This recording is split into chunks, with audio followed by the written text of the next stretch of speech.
I have a question again, or kind of a comment. So, from what I gathered, I think different countries may have slightly different rules in terms of insurance. And in UK, for example, it's similar like in US, like you have to be really careful.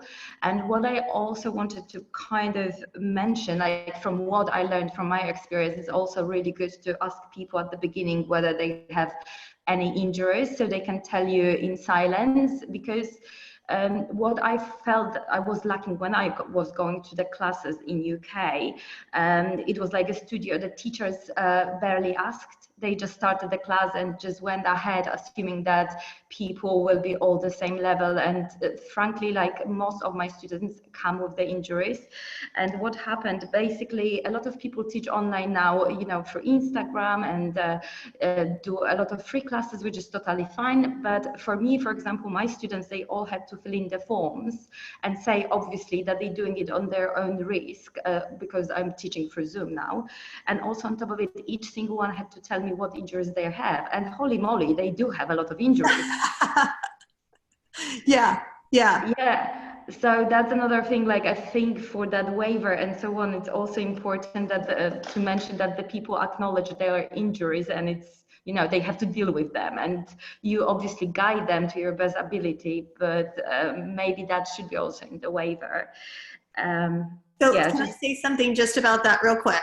So in the States, you cannot ask people, you have to be careful what you ask people and what you keep on in writing, okay? None of you guys are going to be working in like a hospital right away, probably, but you still want to sort of be in compliance with HIPAA, which means you're not taking personal information, you're not keeping personal information, like name, you know, date of birth, stuff like that.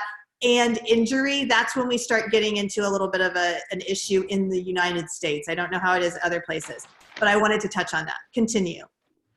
great. And the other thought which I wanted to share is about karma yoga and teaching for free. So I have a few different like experiences. For example, now Italy just opened, kind of officially is opening now. And I've got a person who just found me through Instagram, and he's Ashtanga yoga, and he said like, "Oh my God, you are here, you speak English.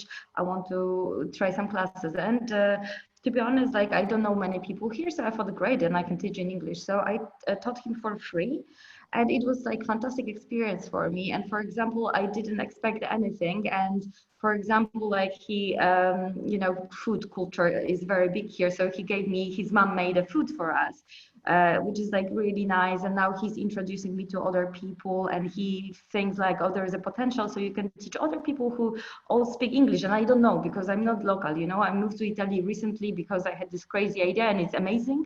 But you know, like I don't know people and they all speak Italian. I'm still learning. So it's like, oh my God, what's going on? And I thought, why not to teach for free? And like the things are coming back straight away. Yeah, yeah, So yeah. I think it's worth doing that if people have the thoughts. Other thing, like it is complicated because my teacher from India, he told me that I shouldn't ever teach for free. And but then he said that we can actually do something like ask people for something small. I don't know, they can bring you apple or just give you a hug, or you know, like so you feel that you get energy. He just explained that if karmic word, what is happening, I give my good karma to someone, but I'm maybe this person will be owing to me, or you know, that they will be owing to the universe. So if you ask them for something in return, the energy is balanced. So maybe that will help other people through that sort of approach. They will keep it balanced. So he just explained it in this way. So it wasn't monetary, just like, you know, even good word. If they say thank you and teach them this approach, they will pass it to other people and the world is becoming a better place. Sure. And and you haven't done anything wrong. right, right. Yeah, I think that's beautiful. I think that's beautiful. I mean, I'm of the opinion that we can't affect, or like, okay, how am I just going to say this? I'm of the opinion that when it comes to karma, that we have our karma, it's going to play out. We're not doing anything. Like, we're not doing anything. Divine Spirit is living and breathing us. we're not doing anything. We think we are, but we're not. And so like from my experience, or what I think is like, it all comes back. It all comes back, right? It all comes back. You're absolutely right. And if they want to give me, you know, a coconut, I'll take a coconut. If they want to give me a smile or a thank you, I'll take a smile or a thank you. It doesn't matter to me. I think that's a great, thank you for sharing. I appreciate that. Any other questions or comments before we move on? I have a question. Yes, ma'am. So I used to teach in New York City. So at first when I was teaching a mind body boot camp and more cardio based. And at first they told me I didn't need insurance for this one studio because I was covered through them. So I was like, all right, awesome. And then I started teaching for another studio and I started doing private lessons. So I was doing them in studio. I was also teaching group classes and going to people's homes. And so at that point, we were required as instructors, because we were 1099s, to get our own insurance. Mm-hmm. They gave me a company to go to. I paid, I think it was like my liability was up to like $1 million in insurance. And then I am also a professional touring dancer. So I ended up canceling my insurance when I went on tour. And the guy, when I called to cancel, had said to me, wow, you're really lucky that no one got hurt because the insurance that they told you to buy was not the correct insurance. So I don't know if you can go on this, like between general liability and professional liability, what is the difference and which one should we be focusing on? So that's a good question. Professional liability insurance is like it would be, and really you do have to be careful, because professional liability insurance is like, I have that for me and anybody who's employed at my studio. That just covers us dealing with students, like checking them in, you know, like that's all that really covers us. People in the studio, like if we have interactions with them, that's what that's for. The yoga teacher insurance that's specifically for yoga teachers is what most of you guys are going to want. Specific insurance for yoga teachers. General liability insurance is going to be to cover like my brick and mortar. Does that make sense? Yes. Yeah. So general liability insurance is going to cover like damage, theft, vandalism, fire, you know, like if somebody trips and falls, if somebody gets hurt flushing the toilet, all of these things would be covered. You never know, guys. I mean, it could happen. And so all of these things are covered under that general liability, but I still have to have professional liability because I have like a personal practice. I have private students coming in. I lead teacher trainings, all that stuff. And then I still have yoga teacher insurance, and mine has a dual, it's yoga teacher and yoga therapist. So if you are doing any type of yoga therapy, now yoga therapy is not a licensed profession right now. So if you are one of those people who maybe, you know, could be grandfathered into IAYT, or you did your yoga therapy 300-hour training and now you're doing another one that's Yoga Alliance or whatever, all of those things, all of those people are going to need to have both both yoga teacher and yoga therapist. So you need to make sure that it covers your specific, what you're doing. And the good ones in the States are like B Yogi is a good one. I think the first year is $25. Philadelphia is a good one. Philadelphia insurance covers you in the States. If you're overseas, Nina pointed out one on one of the groups. And then there's also Lloyd's of London is another one that I know that you might call. Did you call them, Nina? No. Those are some great resources. Now, Yoga Alliance has their own insurance. You don't have to go with them. Even if you decide to register with them, you don't have to do their insurance, right? Yoga Alliance Professional, which we're now a member of in the UK, they have insurance. You don't have to go through them. There are other insurance providers. So just be sure that you're educated, and always feel free to reach out if you have questions about insurance. Ashley.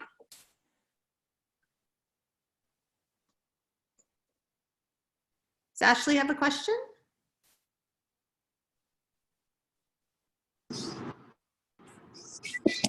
Angie, do you have a question? Well, I just have a statement. So Sure. Lloyd's of London is an underwriter for a lot of insurance providers. Mm-hmm. So I love what Michelle said about shop around. And it's interesting. You can negotiate your insurance premium. Make sure you ask to negotiate. My insurance provider, I'm in the same boat as Michelle. I've got a yoga school. I've got 2 studios. And my insurance quote came back about 325% higher this year than last. And 325%, that's not an exaggeration. Yeah. And I went back to them and said, okay, justify this to me. What additional coverage am I getting for this increase? And they had actually made a mistake on my quote, which lowered my premium quite a bit. But then I went back again and said, look, I've got 2 other quotes from other companies that are in this range. Can you match that? And my coverage didn't change at all, and they matched the price. So make sure that you take the opportunity to negotiate. That was all I wanted to add. Thank you, Angie. Appreciate it.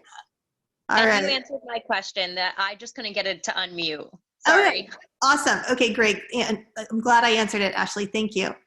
All right. So I'm going to move on. So now we've done our graphic organizer. We are ready to write our business plan. Okay. And so this is, I really recommend that you guys do this before you start business operations. It's just going to make things so much easier for you. So here is the business plan template that we have in the 300-hour module on business. And like I said, that's a pretty comprehensive training. I mean, we go really deep into stuff. So basically, we will give you this template if you want it, okay? So you're gonna do an executive summary. What products are you selling? You're gonna talk about an overview of your customers. You're gonna put your company description in, your mission statement, your legal structure. So the legal structure is, are you a sole proprietor? Are you an LLC? Are you a C Corp or an S Corp? So I want to talk about that for just 1 second, because this is super important. And I don't know how applicable this is to the UK. So if anybody is in the UK and knows if this is the same, feel free to type it in the chat. In the United States, if you are a sole proprietor, you get taxed more. Okay, so you are considered self-employed. And when you are self-employed in the United States, you have to pay self-employment or unemployment tax, Medicare, Medicaid, it's Medicaid, right? And Social Security. So you have to pay those. And typically, if you're an employee for a company, they pay those on your behalf. Okay? So you get taxed more as a self-employed individual. Now, if you're a sole proprietor, you're taxed as a self-employed individual. If you're an LLC, you're taxed as a self-employed individual. The only thing that an LLC really does for you is it protects you from losing your livelihood. So it protects you from losing your home. It protects you from losing, money in your bank accounts, your investments, your retirements, etc. And basically makes the business a separate entity. So for example, if you were to get sued, they would be suing the business, right? And then they could sue you too, right? But then you have insurance on yourself, etc. And that protects your house, your cars, etc., to as much of an extent as they can be protected. Now, if you are making a lot of money, you need to apply for S Corp status. S Corp status is when an LLC becomes an S corporation. And what that means is that the owner or the CEO of the LLC is paid a salary. Now, when you're an independent contractor or you're self-employed, you do not pay yourself a salary. Basically, all of your profits are yours, right? But when you become an S Corp, you have to pay yourself a salary, and you pay your employees, And any money that is left over is the money of the LLCs, okay? So what that means is the LLC made X amount of money. So that money gets taxed at a lower rate. Does that make sense? So basically, I still get taxed. It just cuts down on how much self-employment tax I am being taxed. So that is why you would go from an LLC to an S Corp. And the IRS in the United States is I don't know how to say this in a nice way. It's a cluster, man. Like, you literally wait on the phone for hours. I mean, like, you'll send in a paper, you'll fill out an S Corp form or an LLC form, or you'll do something, you'll send it in, and they will lose it. I'm telling you, they will find a way to lose it. And then you have to send it back. And it's so funny because we went from an LLC to an S Corp, and they said they lost it. And I mean, nobody even told me they lost it, guys. They said they lost it, but they accepted my return that had me listed as an S Corp and had me paying a certain amount of money, even though I really, if I'm not as an S Corp, I actually owe more, if that makes sense. And they didn't tell me about it. I was actually getting a loan to build out the studio, and that's how I found out about it, because my tax returns that I was providing the lender didn't match what the IRS transcripts were providing the lender. Does that make sense? So there's no communication with them. I mean, it's a black hole in the abyss. But that's also, it works in our favor too, okay? Because if you do owe money to the IRS, or if something happens like that, they work with you, they put you on a payment plan. It would take them decades to take any action against you, just the way they work and how slow they are. So, just to put it in perspective, but if you're trying to save money on paying taxes, that's why you would move to an S Corp rather than an LLC, just straight up, okay? But you do need to create a legal structure for yourself, especially if you start to have employees. Like, once you start to have contractors and employees on staff, then you are taking additional liabilities. It's more than just you and your students, right? So if that's where you're going, if you're planning on collaborating with people and hiring contractors, hiring photographers, et cetera, you're going to want to have some sort of legal structure. Sure, you can start a business and just without a legal structure, that's a sole proprietorship. You're self-employed. It's pretty easy. But once you start to get bigger, you need to have some sort of legal container to protect you and your assets. Alrighty. So we're back here. So organization, who's your owner? Do you have a director? Is there an assistant director? So like with My Vinyasa Practice, I'm the owner, I'm the director. We don't have an assistant director. Maybe I should put my husband. He's my counsel. And then you put any market research in here. So tell us what's going on in the market. What's the industry like? So I'm going to look at Austin, but I'm also going to look at online. So if I look at Austin, I say, okay, well, there's a handful of studios, 2 of which are donation-based. I'm donation-based. So my competition really isn't Wanderlust because they charge $28 a drop-in. My competition is the other donation-based studios that are more flexible, right? So, and then I look at online and I'm like, okay, well, my competition is not Yoga with Adrienne because she is doing free videos and little mini courses and subscriptions and stuff like that. That's not my competition. My competition is somebody that's providing a full training online. And so I would identify them here. Then I need to list what services, products are, and pricing structure. This is a really important part. You can't waffle on your pricing, right? So like, once I decided to be a donation-based studio, I locked myself into being a donation-based studio. And I could, but it would require rebranding and a lot of energy and effort and like reframing and a lot of public relations for me to turn around and say, no, now you need to pay me $19 a class or $20 a class or whatever. So you need to develop your pricing structure up front.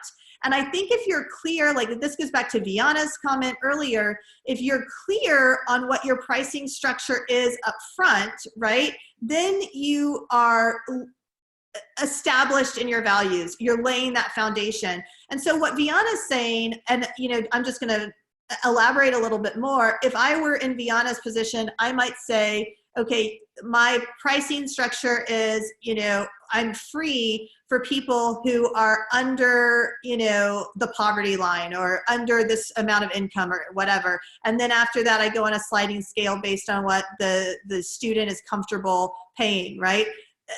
Or she could do it however she wants, but there's got to be some sort of structure here that's going to help the student to understand, what they have to give to get what they're looking to get.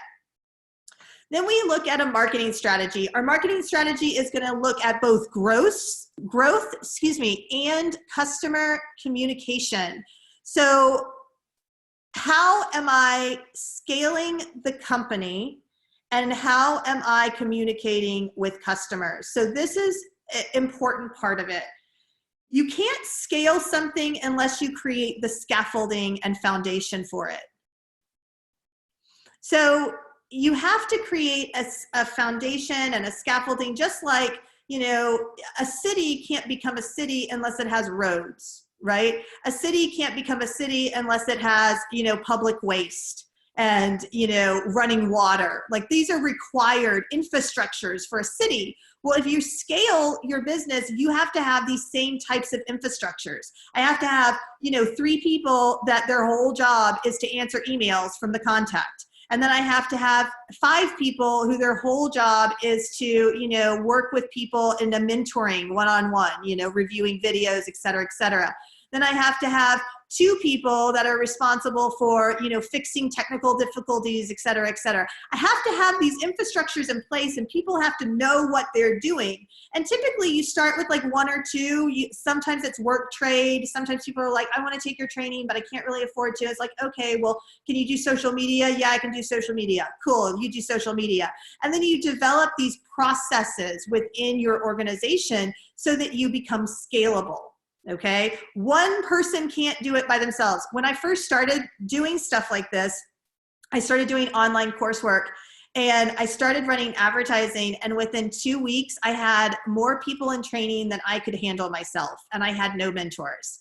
And so I immediately had to hire mentors. Like, it was like basically, bam, anybody who had taken the course in the last year, get on over here. Like, I got work for you. And I had wanted it that way. I had planned it that way. Essentially, what I wanted to do is I wanted to provide another stream of income for yoga teachers. So if yoga teachers came to me and they say, hey, I want a mentor, yeah, sure, I'll hire you. I'll pay you, $20 an hour. You can mentor and work from home with your kids, and you can help people work through the Patanjali's Yoga Sutras. That's like a dream job. Like, who wouldn't want to do that all day long, right? And so I thought that was like great. I'm like, yoga teachers don't have enough opportunity. How can we give them more opportunity, right? So this is what you're thinking about. You start thinking about these things and how you can scale big and have sustained growth over a long period of time. That's what we're looking for. I would love to see an industry of yoga teachers that had multiple income streams, that were working collaboratively together, that were teaching online, that were teaching philosophy, that were teaching, yoga asana, that were teaching pranayama. Like, there's so many different ways that we can teach and we can reach our students. I would love to see more of this. So that's sort of what you've got to think about. And then once you have that infrastructure built into your company, then you can start to scale with marketing. And that is all about how you communicate with your customer. We're going to talk about marketing more in depth in a little bit. So I'm just going to get through the business so we can keep clipping through at a nice rate.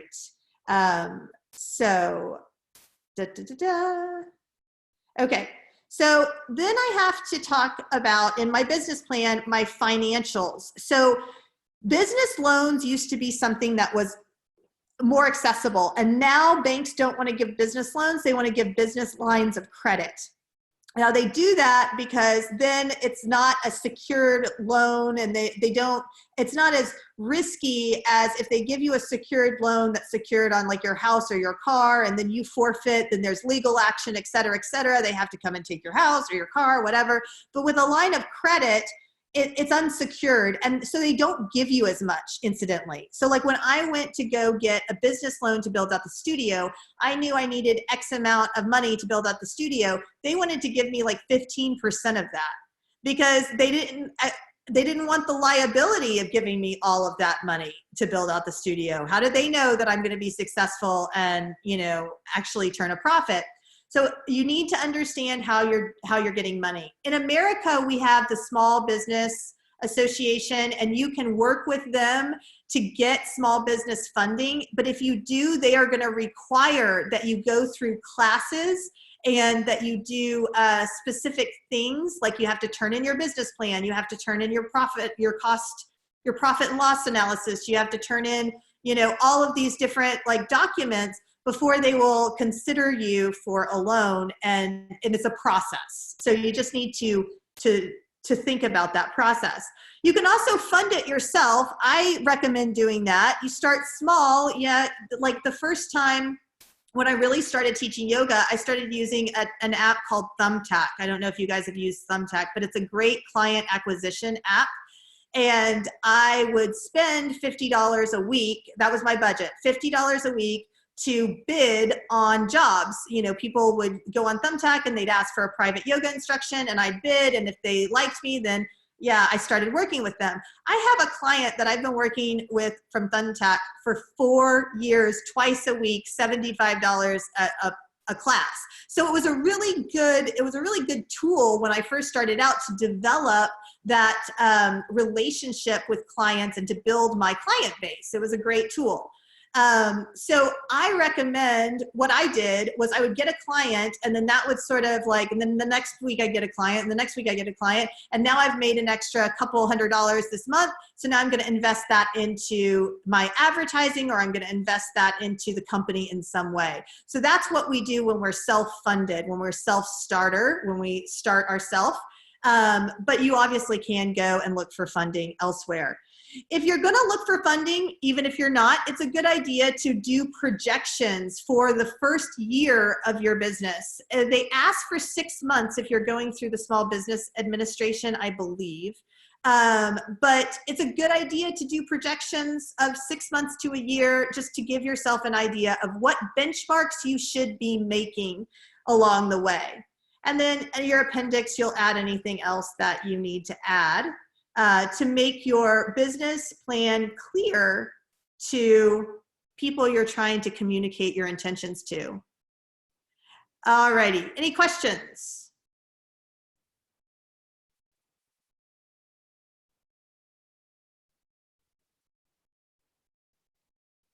Okay, so let's see. So now we've created our business plan, and now we need to brand ourselves. Branding is a really important part of establishing yourself as a business. And you want to make sure that you're consistent across all platforms. So this is actually something that Google is looking for in order to drive traffic to your website or your social media or whatever, what have you. In this day and age, especially after COVID, I believe you have to have a website. In order to connect with your customers, you have to have a website. And you can build a website yourself through a program like Wix or Squarespace, or you can have a website built for you. You need to know that Wix and Squarespace own your content. Okay, everybody's looking at me right now and they're like, whoa, they own your content. So I'll tell you a little story about Wix. We were on Wix, and I liked the platform. It was super easy. It was easy for us to manipulate and create whatever we wanted. And then we started scaling, and this was last year, I guess. This is why we moved to Teachable. This is the reason we moved to Teachable. So it was last year. And we were starting to have more people join the course and everything, and we were starting to get a little bigger. And Wix, so many things I use. Wix froze my assets and wouldn't give me my money, would not let our money go. It's an Israeli company, and they would not let our money go until I sent them every single document I have that proves I'm an educator. I had to send them my master's degree. I had to send them my 200-hour, my 300-hour, my yoga therapy certifications. I had to send them my LLC paperwork. I had to send them, God, what else did I have to send them? I had to send them bank statements. They would not talk to me either. And that's when I found out that they owned my content and that I couldn't pull my content off the site. I couldn't even pull my contacts, the people who had registered to be on my contact list. Wix owns that now. So I don't even have access to that. If you registered for my course before, or if you registered for training before, like, let's say October of this past year of 2019, I don't have your email address. I don't have access to it because Wix has it. So that was a lesson learned, guys. And that's when I pulled all my stuff off, because I was like, nobody else is going to have the right to my content or the ability to seize my assets. And I mean, it was like 2 weeks, and it was like more than I cared to have somebody hold for 2 weeks. It was like, and at that point it was very scary to me because I didn't know if they were even going to give it back. I had no recourse. I had nothing. There was nothing I could do. So just be really careful when you decide on who's going to be providing your web hosting. And I really do recommend, and I'm sure we've got some web designers in here, and it might be worth us posting and asking for web designers to like comment on the main group, because I'm sure there's somebody that can help you build a website.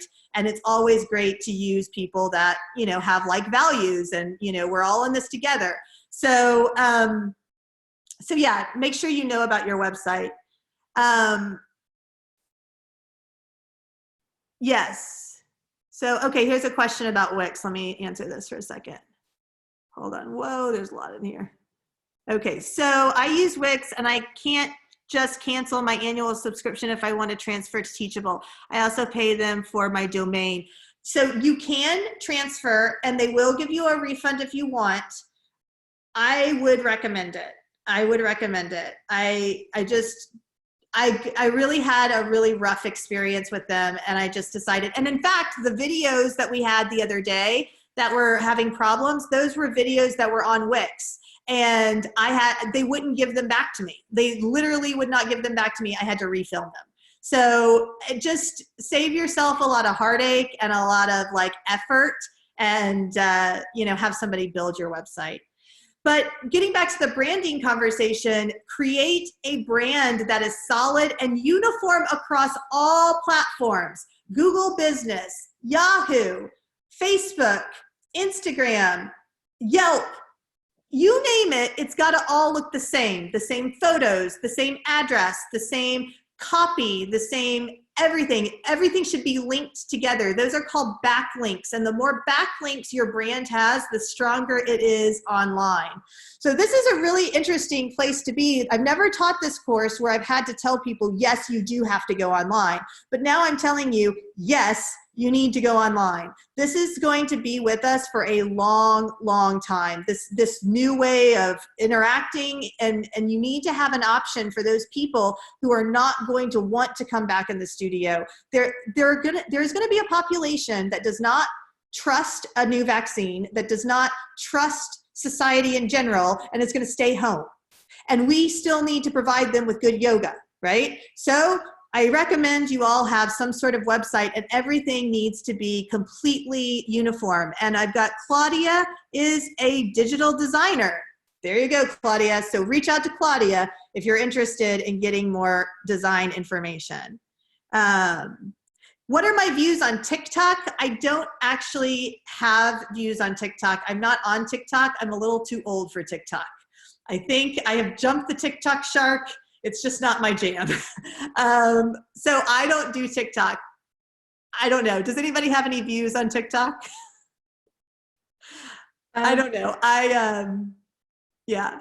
So I do WordPress. And I do WordPress.org. So then again, if you go on WordPress and you have them build your site, they own your content again. You have to have somebody build your site. It has to be your intellectual property.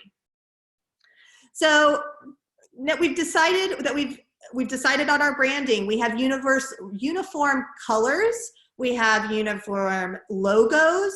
We have established this on all platforms. We are branded, okay? And our brand clearly identifies our values, okay? So when you come to our website and you see there are a bunch of teachers on the website, right? Like every page has a different teacher. It's not all my face, right? There's a reason for that, because we want you to see other people accessing yoga. It's not about me. My Vinyasa Practice is about community access to yoga, and that's what it's about. So when you go to the website, we communicate that through pictures, through the languaging we use on our website. Another thing that's important, and it's really hard to do, I'm telling you from experience, is your website needs to be solid, and there shouldn't be a lot of like typos and grammatical mistakes, etc. Now I'm going to say this, I'm dyslexic, and you guys all know that. I think I've told you guys a couple times. So I am not the authority on spelling or grammar, even though I have taught language arts in middle school for many, many years. That said, everybody thinks they are a grammar expert, and everybody does grammar a little different. So we have had the manual edited 12 times, 4 times by a professional technical writer. 4 times by a professional technical writer who had gone through the course, okay? And we paid a lot of money to have it laid out and put the way it is. That's why it's taking us a little time to get the 300 together, because again, we didn't think we were going to be doing this. We don't normally teach the 300 like this. Does that make sense? So now we have to create it, but it's not something you can just create overnight. It requires a lot of technical work and layout and working with, different programs, etc. So even though we have had it professionally written and flowed in and everything, I am still finding typos here and there. You can pick up a science book and find typos, okay? You can pick up any book and find typos. So we need to understand that even though we think it's perfect, have 17 more people look at it. And don't let your ego get upset if they find an error in there. It's human. That's what happens. We make errors. It's fine. But have 17 different people look at it before you start promoting it. Because I'm telling you, there will be a little thing here or there or here or there. And it takes a while to get those bugs out. But once those bugs are out, Google crawls. So Google has these things called spiders, and they crawl all the websites, and they're looking for quality content. They specifically flag content that has like spelling errors or grammar errors. They specifically flag content where the image quality isn't high, or the speed of the site doesn't load quickly. So these flags make the website rank lower in searches, and that's what's affecting your visibility. Ideally, if you do it right the first time, and I didn't, so I'm in the process of like redoing SEO stuff so that we have more of an organic reach. Ideally, if you do it right the first time, your SEO, that's the metric that helps people find you on the internet through Google search, is going to be so good that you don't need to pay Google to advertise. Make sense?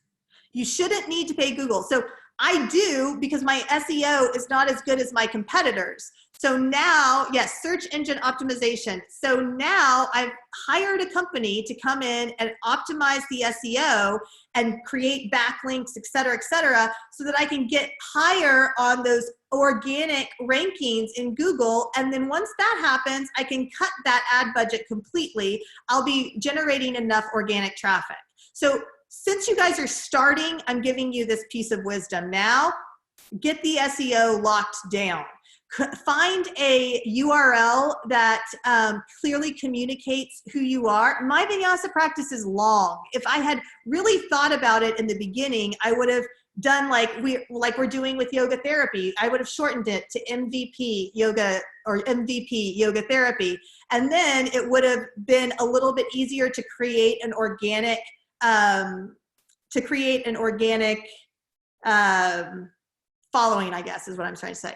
Okay, wait, there's a question that popped up. How do you find out what your SEO is? So first of all, so I'm not an SEO expert. That's why I hired somebody out to do it.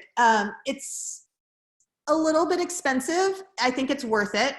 And your SEO are going to be keywords that you're going to rank for. So for example, I rank for keywords like online yoga teacher training in Austin, yoga therapy training in Austin. I rank like high for those, right? But some other things that I don't rank as high for, my competitors might rank high for. And the idea is that the SEO on your site, your content, like your blog post or any written content on your pages, are going to have the keywords multiple times that you want Google to pick you up for.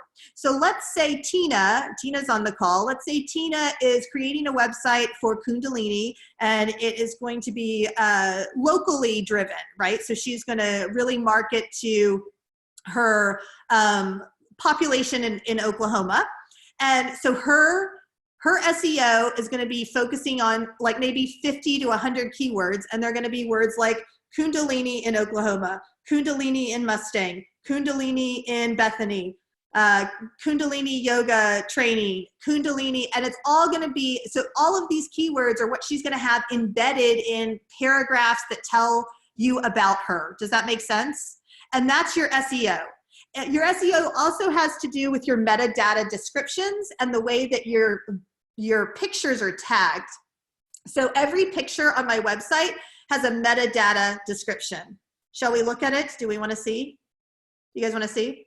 Okay. Hold on. Let's see. We'll go. I think this is it. I think this is it. Fingers crossed, guys. Yes. Okay. Okay. So let's do this.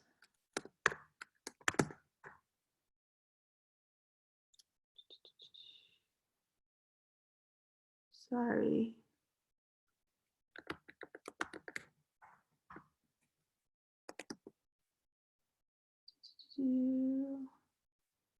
Well, hopefully it'll take us there.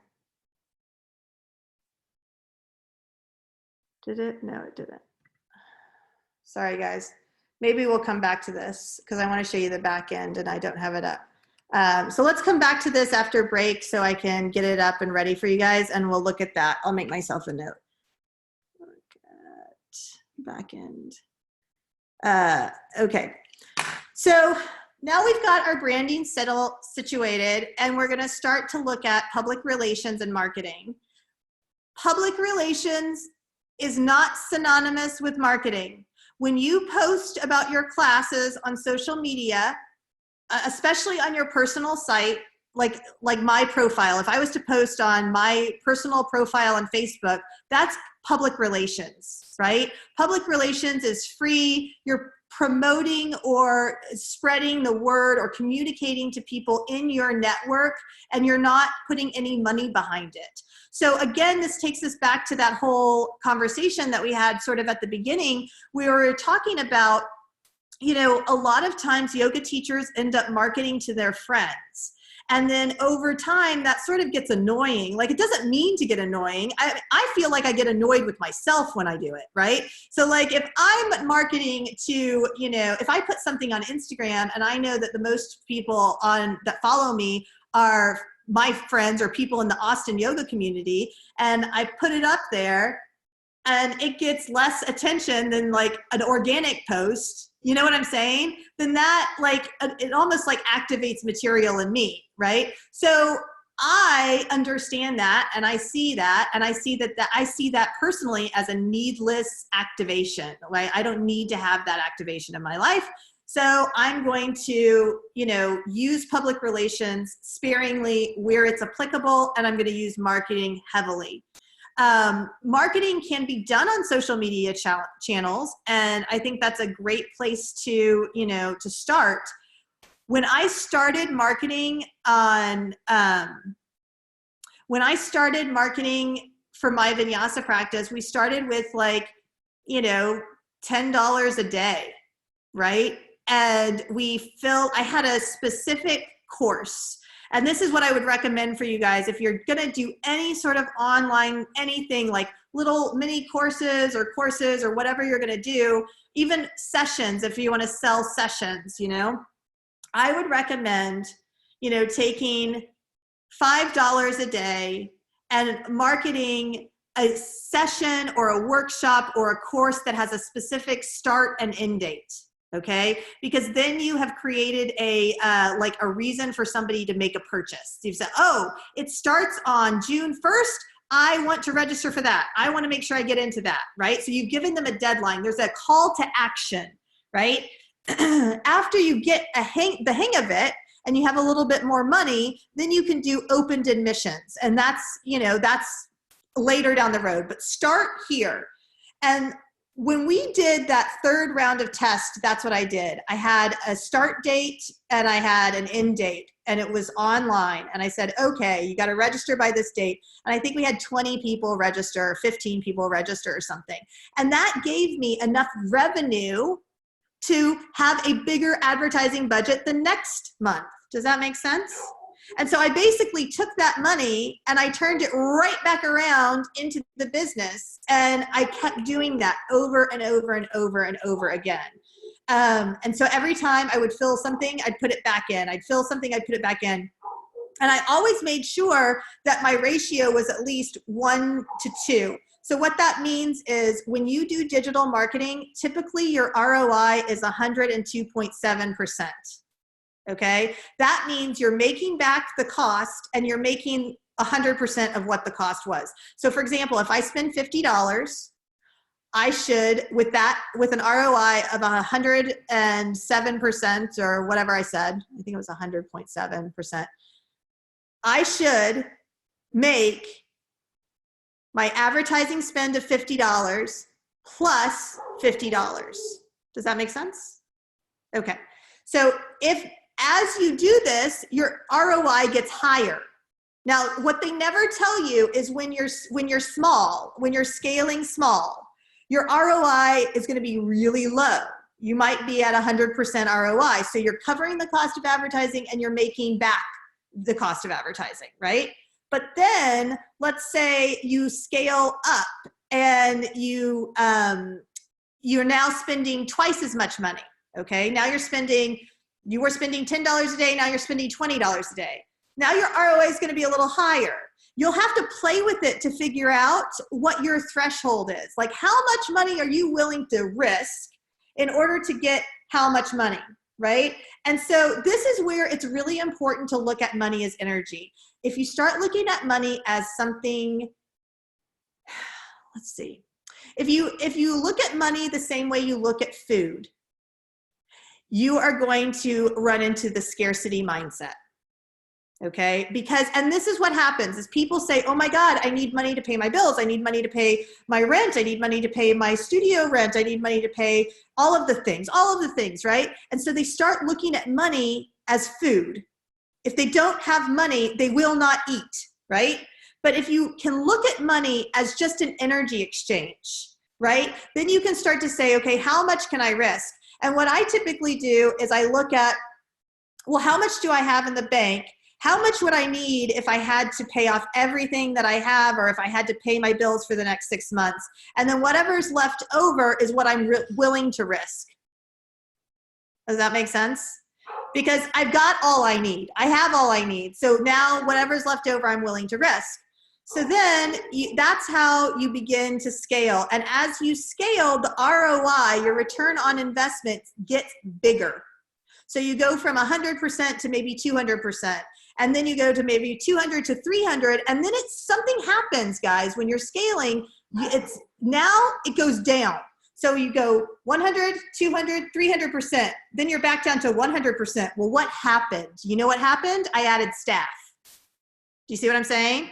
And so now we've added staff. Now the ROI goes down. So, but then I scale up again. And so 100%, 200%, 300%, 100% again. What happened? More staff, right? Every time. And then do it again. What happened? I got a building, right? So like every time you scale, you're going to have to add to your infrastructure to maintain the scaling. Does that make sense? And so that's why a lot of people are happy to have just what they need and lay in the hammock all day. That's really what I wanted to do. I didn't even want to have a studio. I never intended to have a studio. I just wanted to be able to lay in the hammock and pay my taxes, right? And then my husband's like, come on, Michelle, you're uplifting collective consciousness. You go get them. And I'm like, oh, damn it, I'm Pitta, let's do this. And then I started doing all the things, right? So I got antagonized by my husband, and that we are here now. So anyway, it's a real thing. But every time you add to your infrastructure, you're going to drop your ROI.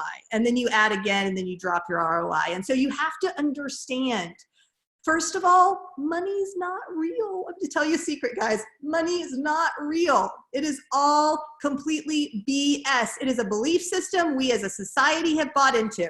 Does everybody get that? We have bought into the idea that money's real. But the reality is, it's not as real as we think it is. Sure, we need food, and sure, we need a roof over our head. But like, student loan debt is not real. Nobody's going to take your house away because you don't pay your student loans, right? I mean, sorry, Nelnet, to blow the water off the I don't know. I don't even know what analogy I was going for there. But anyway, you guys get what I'm saying. Credit card debt is unsecured. Credit card debt is unsecured debt. And credit card debt also is not real. Now, I'm certainly not telling you guys to go burn it down with your credit cards, okay? That's not what I'm saying. We live through the yamas and the niyamas, and we practice moderation, and we practice, you know, we practice this truthfulness and non-harming. And when we don't pay our bills, when we don't take responsibility for the energy that we take out of the universe, it will come back to us. But what I am telling you is that if you stop having, if you can prevent yourself from being in the mentality that the world is over if you don't pay every single bill right on time, then you can work with energy in a different way. Money becomes a little different to you. So I tell this story, I've told the story in a couple different trainings, but basically when I started my vinyasa practice, I had inherited this house, and I told you guys taxes are crazy here. It's like $1,200, $1,400 a month just in property taxes alone. That's not mortgage, that's not anything else, that's just property taxes. And so I had redone the house, and we were out of money, and I had maxed all my credit cards. And I didn't really have a job, actually. I wasn't working. I had been teaching, and I was out of work, and I didn't really have a job. And I was like, what in the world am I going to do? And I was so petrified and scared because I had $90,000 in student loans, and I had, you know, $10,000 in credit card debt, and I had all of this stuff. Now I have house taxes to pay. And what happens if, you know, I don't pay my house taxes? I literally was in bed, like paralyzed in bed for like probably a couple weeks. Like, I just couldn't move. My grandmother was gone. She had been like my mom. I didn't have anybody to call and say, hey, I can't pay my taxes. Give me some money. I had nobody. I had no family, zero. And Chris, my husband, doesn't have a relationship with his family where you can like call and ask for, you know, a couple grand. So we were really on our own, and it was super, super stressful. And I had bought into the idea that if I didn't pay my student loans, or if I didn't pay my credit card bills, that somebody was going to come to my house and my whole life was going to be over. And after laying in bed for three weeks, and all I did was meditate, I literally laid in bed and meditated for 3 weeks. And I got up one day and I was like, none of this is real. None of it's real. And I literally pushed pause and didn't pay student loans or credit cards for 1.5 years. And what I did is I said, okay, my credit's going to stink, but I have to take care of my kids. I have to put food on the table. I have to put a roof over their head. I've got to prioritize. What's priority for me? That's priority. These other things can wait. And I made a vow to myself. I promised myself and the universe that when I made enough money, the very first thing I was going to do before I did anything else was pay off my debt. And so as I made money and I started paying off my debt. And wouldn't you know, I paid off all my debt.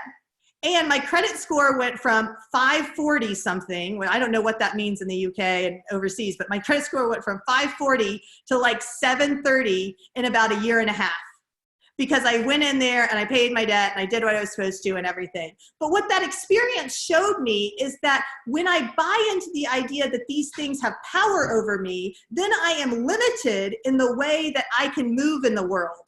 But when I understand and prioritize, again, based on my values, then I can take care of everything without being so stressed out, because stress causes dis-ease, guys. Stress causes dis-ease. Don't stress yourselves out. And then you take care of your business, right? So that's just a side note on money in general. But basically, to wrap that conversation up, the point is you reinvest in yourself. You reinvest in yourself over and over and over, and eventually the machine starts to work and you start to make actual profit, and then you do what is in line with your values. You clear your debt, you do whatever you need, and then you can go out and really start to scale your business. And that's sort of how that works. Any questions? Questions, comments, thoughts? I have one. Yes. It's regarding the insurance once again, and how it works with the pregnant ladies, and also what to do if someone wants to study with you and gets pregnant and you don't feel comfortable about it. Because basically I'm teaching online, and one of the girls, she just got pregnant, and she's like saying, oh, I still want to do yoga and so on, but I don't feel comfortable with that. First of all, she's you know, I can't see her. Another thing is I only briefly covered the topic during my 2 teacher trainings previously. So I'm just like, you know. So I think that, so in my waiver, we have okay, I want to see how to put this. So Mallory is my lawyer, and in our waiver, we have a clause that says that we are being released of any liability and whatever the other big legal word is, for anyone who miscarries. That's actually in our waiver. And now because of COVID, it's super important, because that's what's happening is women are being asymptomatic and then they're losing pregnancies and the fetuses are testing positive for COVID. So I put that in the waiver because it's important to have, you know, just to be honest. Like, honestly, I'll be real honest with you. Yoga is not going to hurt a pregnancy. If the pregnancy is viable, the pregnancy will be viable. And I know some people have very different opinions on this, but my opinion is, and this is my opinion, right? My opinion is that if pregnancies were so easily lost, we would not have the unwanted pregnancies we have. If you could shake out a pregnancy, we wouldn't be having problems with babies that have been born into households that didn't plan them or didn't want them. And so it shows us that Mother Nature is really resilient and knows what she's doing. Our pelvis is also a bony cage that supports and protects the uterus throughout the entire pregnancy process. So I don't really feel like yoga necessarily is going to hurt a pregnancy. But what does happen is we as women are so intuitive when we get pregnant and when we are in that pregnancy place, and we're very vulnerable. And so if we do lose the baby or if we do lose the pregnancy, we blame the yoga, or we blame the food we eat, or we blame whatever. And because that's how we cope, and that's normal and that's natural. But from a scientific perspective, there's not a lot that can hurt a developing fetus that's viable. Yes. And if you do yoga already and you have a sustained practice, you can do it all the way through pregnancy. So if you're hot yoga and you get pregnant, you've been practicing hot yoga forever, I've watched them all the way to 40 weeks doing chaturangas and the whole 9 yards. It's amazing. Oh, yes. I have, Adriana. It is true. It is so funny, but they love it and they stay in the hot room and it's fine. So I think that, yeah, I agree. When I was pregnant, my toddler was a bigger threat to my baby than my yoga practice. But I definitely think that we need to be judicious with our waivers. And if you don't feel comfortable, you don't need to teach them. You can refer out. Never teach anything or anybody that you don't feel comfortable teaching. We have a huge community here. And there are so many teachers that have specialized or trained in prenatal that are in this community already. And I have a very relaxed approach to prenatal yoga. And obviously I don't do prenatal yoga certifications. And I also have the yoga therapy background. So I feel comfortable teaching prenatal, even if I'm not certified in it, but I wouldn't ask you to teach anything you're not comfortable with. So you see, for example, the girl who got pregnant, she actually did yoga through her pregnancy last time, and she actually already said that she knows which posture not to do, and she really enjoyed it. So what I've done, like, I just wanted to educate myself a little bit more. So I've got subscription with some like different pages, websites which give me videos, or like Ayurveda science, or you know, metaphysical stuff. So I found some videos there, and I had like a different inspirations for like first trimester, second, and so on. So I sent that video to Maria to see like how she's finding it and so on, and she loved it. So I thought, okay, she's doing yoga anyway with video. It's not much different from me. And I was thinking maybe I actually go through all those videos myself, even that I'm not pregnant, to educate myself and see what other people do. And from my old training, I just don't remember, you know, like people told me which positions are good, and I know like Baddha Konasana is really good, you know, stretching next to the wall to facilitate the opening of the hip flexors and the sort of like your hips area. So I just like think maybe if I do the course, because I've noticed in your manual there is a section dedicated to prenatal. So I thought maybe can I just start from that instead of doing the other modules, or do I have to follow one by one? If you email me, I'll unlock it for you. Oh, amazing. Because I started from the first one and I already did the things and then I just couldn't access. Okay, so I will send you an email. That's perfect. Yes. Thank you so much. No problem. And I just want to, I'm going to put this disclaimer out there. And the yoga. Thank you so much. Yeah, no problem. The yoga prenatal training that we have in the 300-hour does not give you a certification in prenatal yoga. That is a disclaimer I am sharing with everybody understands that. Yes? You all understand? Okay, great. It gives you some information, right? It gives you some information about how to sequence vinyasa and what is counterintuitive and stuff like that. But it by far is not a prenatal certification. It's just, it's basically information that I learned in yoga therapy as it relates to prenatal. Okay. But you can still teach pregnant ladies if you do not have certification, because I've seen like in many studios teachers don't have like certification, they teach anyway. So okay, makes sense. And I think it's the same maybe globally. I don't know, actually I haven't checked for all countries, but I assume so.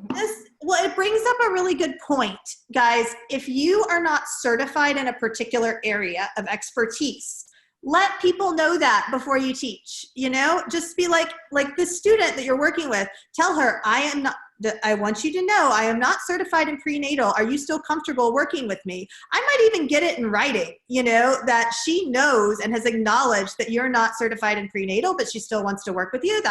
I think that's fine. This is where, you know, like the rubber meets the road on like what somebody can and cannot come back at you for, right? And if you represent yourself as somebody who's certified in something and you're not, then that's misrepresentation, right? But if you say, I'm in training or I have knowledge of prenatal, but I don't actually have a certification and they still want to work with you, that's fine. Yeah, that's fine. Okay, I saw a question in the chat. Which styles will be qualified to complete the 300-hour? So what we give you certificates in for the 300-hour is yin, restorative, and yoga nidra. There may be a certificate for trauma informed too. I can't remember. I think there is. Yeah, there's a certificate for trauma informed. And the reason we give those is because there's no standard for those, right?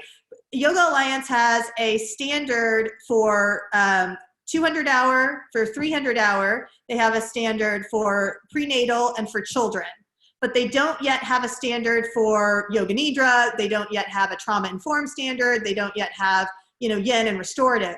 They might in the future, because that's just another way for them to make money, right? The more you have to pay every time that you register or upgrade your registration with them. So I imagine that in the future they will have these special certifications, but right now they do not. So there aren't any hard and fast rules as to how much training you need to be certified in yin, for example, or how much training you need to be certified in yoga nidra, for example. Just to let you guys throw that out there. Michelle? Somebody asked me, yes, Emma? Can you hear me? Yes. Okay. That's interesting you mentioned about yin, because it seems like in the UK, there's an impression that you have to be actually certified to teach yin. UK has totally different rules. I've been working with the Yoga Alliance professionals the last week, and holy moly, my mind has been blown. They have a lot more rules than we have with Yoga Alliance, and I didn't even think that was possible, to be honest with you. Somebody asked about, is it worth being an RYT with Yoga Alliance? So all an RYT means is that you are a registered yoga teacher. So everybody that goes through this training is registered through us already, right? You can call yourself a registered yoga teacher with My Vinyasa Practice. You could register with Yoga Alliance during their temporary provision and call yourself a registered yoga teacher with Yoga Alliance. Both are fine. Really what studios are looking for, and I'll defer back to Angie on this if Angie wants to pipe in, as Angie and I have a relationship, and she's a studio owner in Oklahoma, and so she hires teachers and I hire teachers, and any other studio owner that's on the call, feel free to pipe in on this. But here's the deal with Yoga Alliance. Yoga Alliance has created a marketing tool that studios can use to validate their trainings. And sorry, yes, hold on. I got caught up in the chat. So Yoga Alliance has created a tool that studios can use to validate their trainings and essentially market their trainings. So when we say a studio has a Yoga Alliance approved training, what do you guys think that means? Do you think that Yoga Alliance has, looked at their curriculum and checked it out? Well, what it really means is that we've gone through a process as a yoga school to fill out their syllabus and get our syllabus approved from them, and then we've paid the fee. That's it. So they work with each school to make sure that they fulfill the requirements because they want us to pay the fee and buy in to being a registered yoga school. Does that make sense? Yes? Okay. And then they want you guys to register with them because then you buy in and you're now on a subscription that every year will renew and you will pay them $100 every year. Is it necessary? Some studios require it. Some studios require it, and I feel like the reason that they do is because if they are, we'll talk about the YMCA in a second, because if they have a Yoga Alliance training and they let somebody come in who's not Yoga Alliance certified or who has not been through a Yoga Alliance training, it can devalue their training. Does that make sense? Yeah? Okay, so what I tell students, this is actually what I tell students. I say, you have been through a Yoga Alliance approved and registered training. Your certificate will have Yoga Alliance's seal on it. You can show that to any studio and prove that you have gone through a Yoga Alliance training. If you want to register with them, you can, it's optional. But the only reason, the hard and fast reason that I would tell somebody to register with them is if they want to lead trainings. If you want to lead trainings through Yoga Alliance, you have to be a 500-hour ERYT. That means you have taught for 4 years, you have taught 3,000 hours, and you have 500 hours of training experience. Does that make sense? So, but if you're going to be a regular teacher and you live out in the Yukon, it's not necessary to register for with Yoga Alliance. But if you live in a place like New York City, it's probably necessary because there's a lot of competition, right? And there's a lot of schools and there's a lot going on. Now, I know that the UK is different. I know that some gyms and stuff ask that you are registered with Yoga Alliance, but it's a registry. They're not a licensing body. They aren't a certification body. They are not a credentialing body. Does that make sense? Any other questions about them? or questions about RYT or any of that stuff. Angie, anything you want to add?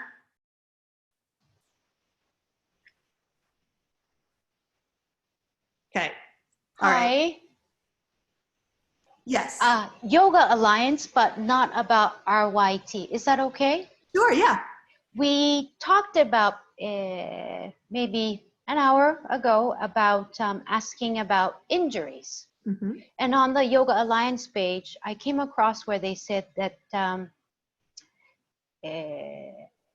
that Yoga Alliance discourages teachers and studios from asking about students' injuries because by doing so, it increases your liability. Mm-hmm. And then in the UK, there's a split between yoga teachers. Some people say don't ask, because when you ask, like Iwa said, oh my God, there's like stories and stories and storytelling of injuries, and then you can never start your class. And then versus some people say, you know, do ask before the class. So what's your opinion on that?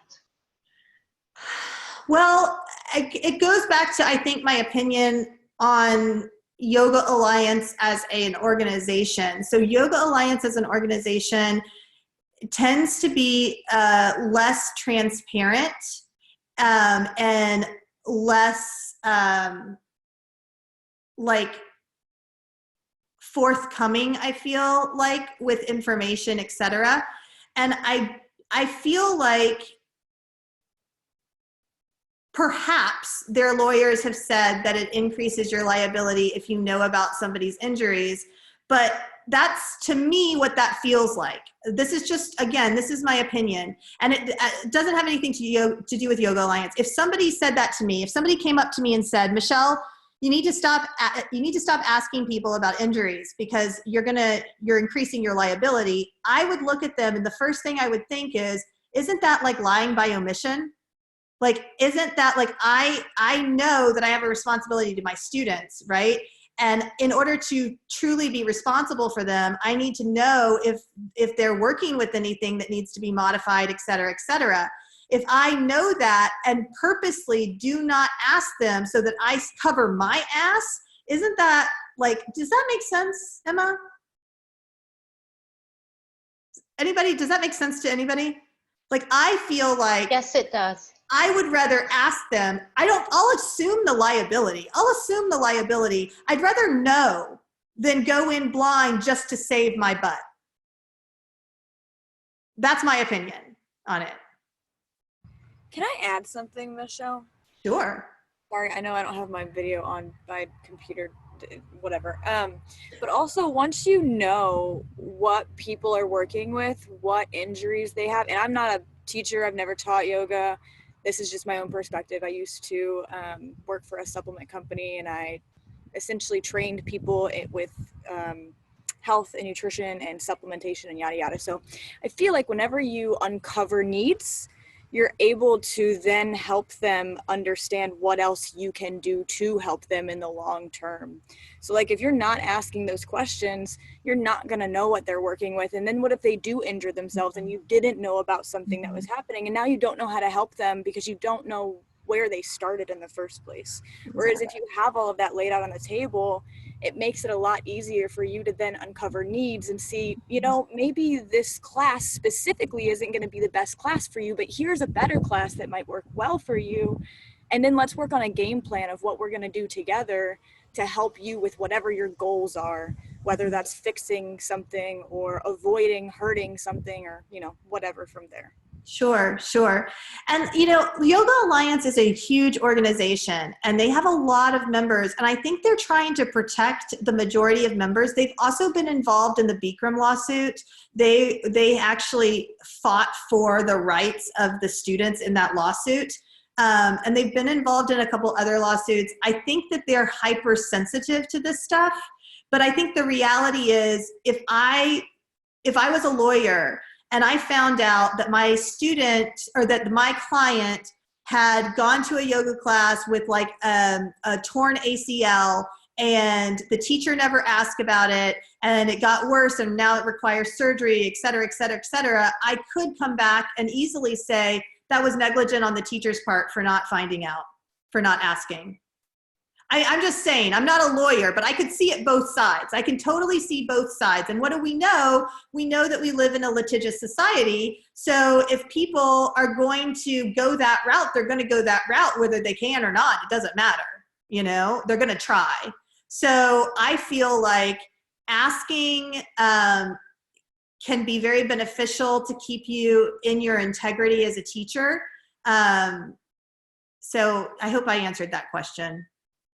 And I want to be clear, like I said, Yoga Alliance is doing the best that they can. They're a huge organization. They have a lot of members, a lot of constituents they're trying to look out for and take care of. And I'm sure there have been instances in the past where people have been sued and they probably know about this stuff that we don't know about. You know what I'm saying? So I'm sure they have a reason for it. But I've given you my opinion on how I would handle it as a teacher. Yeah. Thank you, Michelle. Yeah. Yes, you did answer. It's also the first time I heard a yoga teacher. He's quite famous in the UK. And I was really put off when he mentioned that don't ask injuries.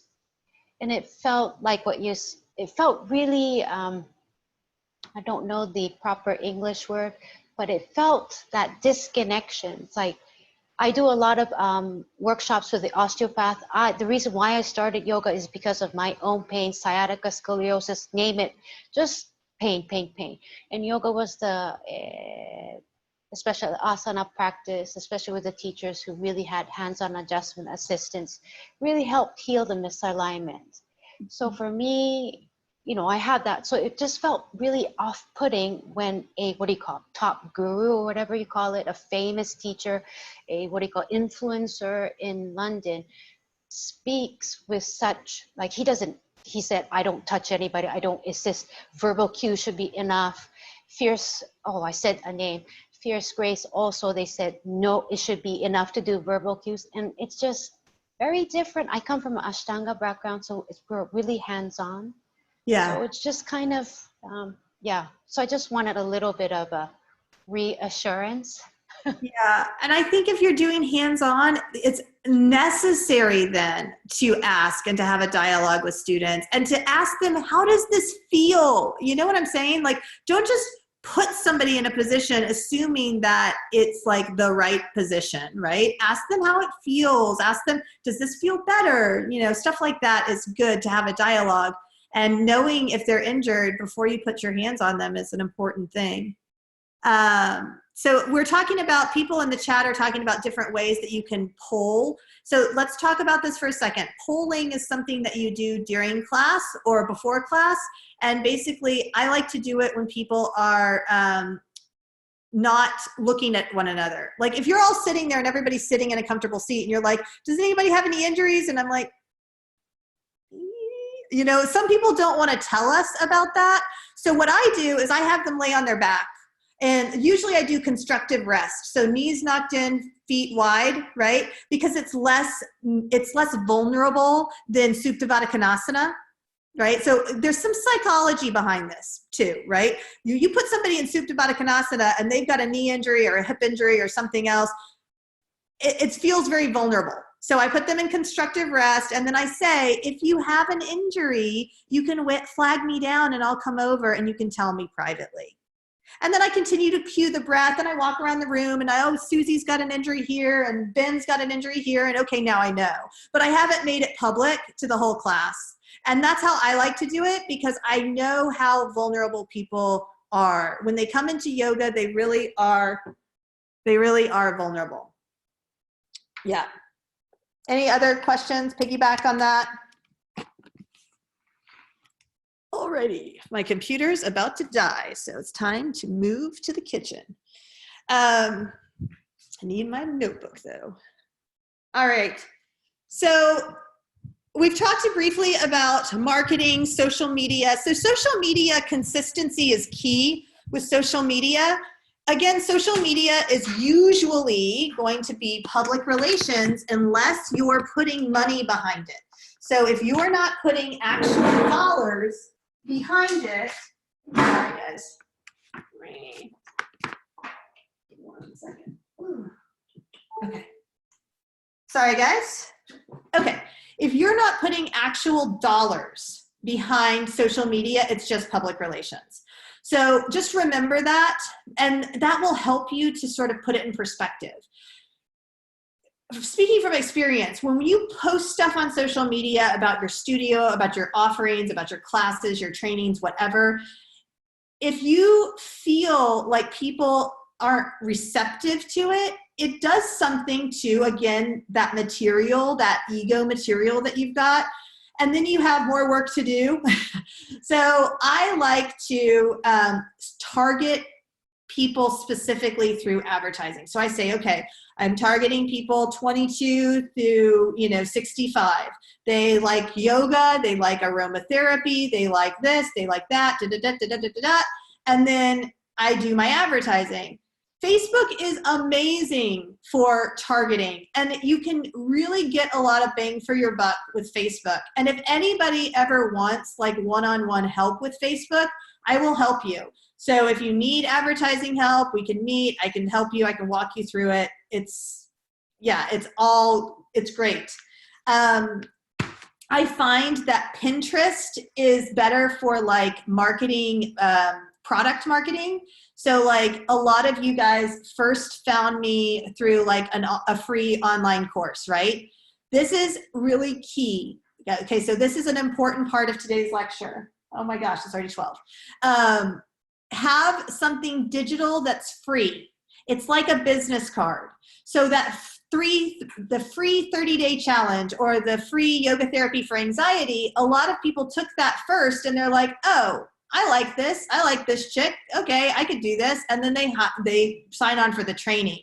That is the best way to get people down the marketing funnel. So when we're working with marketing, we're looking at it like a funnel, okay?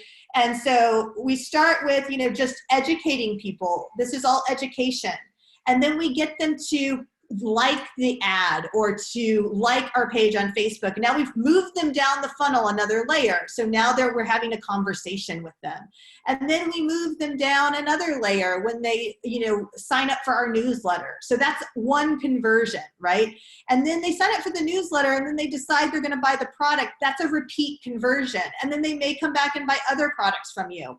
And so that you are doing it right when people sign up for the free thing, then they sign up for the paid thing, and then they come back to you and sign up again. You're like, okay, something's working, right? So that's sort of that's the metric that you use to make sure that everything's moving in the right direction. Now, you're not going to speak to everybody, and some people are going to buy your product and they're not going to like it, and they're going to want a refund, and that's okay. That happens. You really want to have like a low attrition rate. You want to be able to keep and maintain, I would say 95 to 99% of your clients is what you're looking for. Now, not necessarily if they're private clients, it's not like you meet with them every day or every week for the rest of their lives. I'm talking about maintaining your clients. Typically, a subscription client is going to last for 6 months.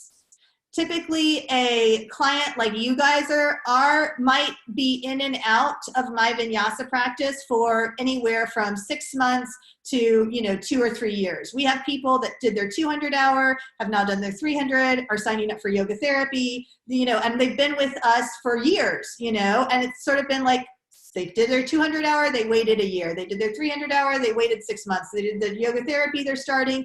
So it's just sort of varies. They're not going to be clients forever. At some point, they're not going to have any more trainings to take. And I know that, right? Then they convert to, now they're either a colleague or now they're an employee, right? They're either going to convert to colleague or employee. That's how I work, right?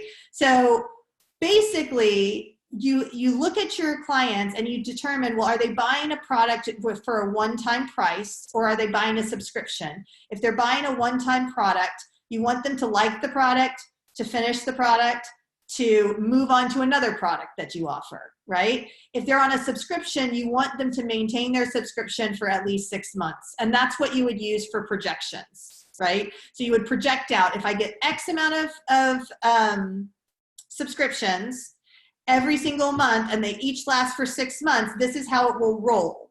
And actually, subscriptions are the way to go, guys. I'm telling you, subscriptions make the most money with the least amount of overhead. And so what that looks like is maybe, you create an online platform and you have like monthly yoga courses. And maybe it's like, like maybe you follow the seasons, like, okay, June will be like pitta pacifying class. And so there's like 4 classes in a little mini course, and they've got, some asana practices, a few lectures, some written content, and people buy into this subscription. I'm going to get a new course every month that's going to go with, it's going to bring yoga, the seasons, my life, where I am in my life all together. Does that make sense? Yeah. Okay. So subscriptions are really where it's at. And you can build long-term growth and long-term wealth with subscriptions with very little maintenance, right? So you can plan it out and make it really manageable. Okay, so it is 12 o'clock. Any questions before we break for lunch?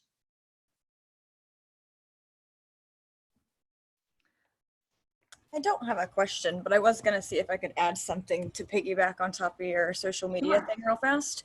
Back in the day, whenever I was doing my supplement thing, I started following somebody named Gary Vaynerchuk, and he has a media company and does marketing and yada yada, but he wrote a book called Jab, Jab, Jab, Right Hook. And it was fantastic for me because it really, and what you said about education first is so big for people, because if they don't know why they're doing something, what's the point in them investing time and money into doing it, or why it's going to benefit them, or why it's going to help them. But Gary V, his book was basically jab, jab, jab, right hook, but it was a boxing reference for how to create a strategy for content creation. And the way that he did it was give, ask.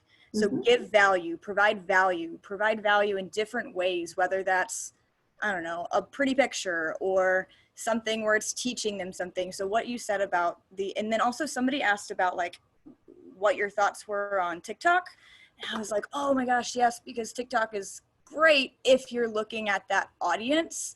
Yeah. If you, in your business plan, oh my gosh, it helped me visualize exactly what I think, but actually be able to put it into, a tangible plan. So like, if this is your target audience, whether it's prenatal women or kids or seniors or people in their 30s and 40s, if you can determine who your target audience is, then you can figure out what platform is going to be best, and also figure out what your strengths and weaknesses are. If you're good at talking, plan to be on YouTube or TikTok or Instagram doing IGTV videos and things like that. So it's just another thing to consider whenever you're thinking about marketing and how to create content and where to put it out.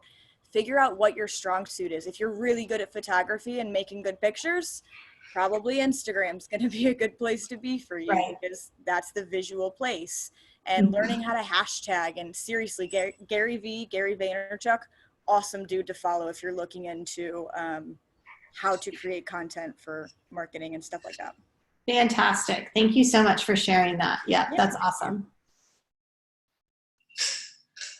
Okay. Any other comments? Just to follow up on that. Oh, yes. Sorry. Just to follow up what was just said by Rachel, what I found super interesting, just because I met that guy who is local in Italy, because I actually love taking photos and I put a lot of stuff on Instagram. It turned out that in South Italy, people don't really use Instagram, and this is what I've been using. He lived abroad, so he used Instagram, and he found me this way, but everyone in this little town is actually using Facebook, which I wasn't using at all. So literally, you really need to maybe talk to the local people as well, where you are based geographically, instead of, because it's really hard to know what people use in certain geographical location, especially if you move, or if you're targeting audience in a different country, because they may use completely different medium. Yeah, perfect. Thank you so much for sharing that. So I just wanted to tell you guys what we're doing when we get back. We are going to, I wrote it to Tina. Where is that? Oh, we're going to go over, and the second half of lecture is going to be profit and loss, planning and creating products, coaching, and boundaries. So that's what we're going to be going over when we come back. It'll be recorded if you can't make the second half. And but I hope to see you guys in an hour. Enjoy lunch.